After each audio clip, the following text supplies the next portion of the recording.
shara, sai dai ta kwashe kuɗi ba aiki ba. PDP ce ta zan fatina, fatin Najeriya zaɓin al'umma ba ta mana zamba ba. Mata tsintsiyar da ba ta shara, sai dai ta kwashe kuɗi ba aiki ba.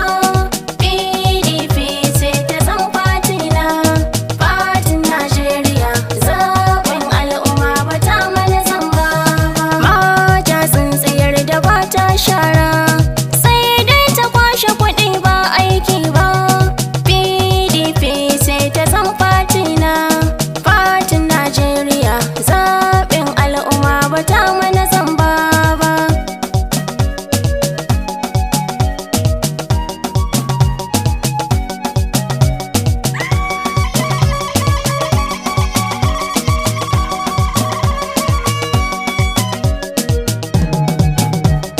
Ita ce na silabul muke san zaɓa, tsoho da tsohuwa ku zo ku yi zaɓa, yaro da babba ma ku zo ku yi zaɓa, baba da baba ku ma ku yi zaɓa. Don PDP ce ta zamto babba, da jagoran al'umma shi ma babba. Baba Atiku tirakin Adamawa, jagoran Najeriya gwanin talakawa, gwanin al'umma mai gidan babana. Alhaji Yahaya Magobiri tarnaƙi hana gaba, kaji katangar karfe ginshiki na Atiku, angon Najeriya wakilin talakawa. Mata tsintsiyar da ba ta shara, sai dai ta kwashe kuɗi ba aiki ba.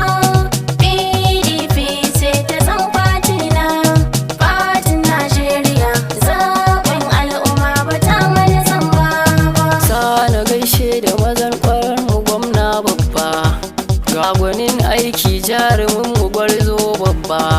Gyara birni da karkar mu zo kai mana baba, sabon gwamnan nan na PDP nan zaɓin talakawa kuma gwamna na Kanawa.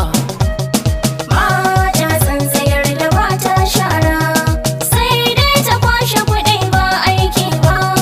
PDP ce ta zan fatina, fatin Najeriya zaɓin al'umma ba ta mana zamba ba.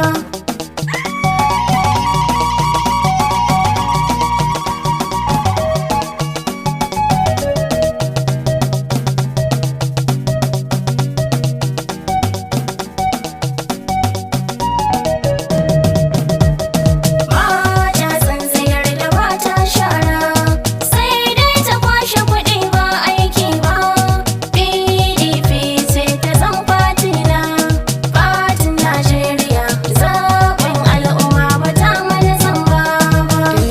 Bara da in koma gari na mahaifata, kuma garin jagora na jagoran talakawa.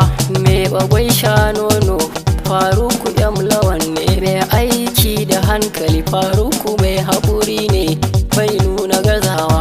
Ga yaya na mahaifina baba Malam Lawan mai saddu, na cewa Faruku ka dawo. Sannan sai ni ma Yusuf Siniyo, ga zai ma Faruku dawo, na faru wannan Faruku ka dawo. Faruku Lawan nan mai gidana, na faru wannan Faruku ka dawo.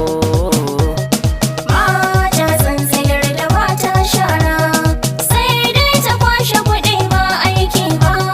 PDP ce ta zan fatina, fatin Najeriya zaɓin al'umma ba ta mana zamba ba. Mata tsintsiyar da ba ta shara, sai dai ta kwashe kuɗi ba aiki ba.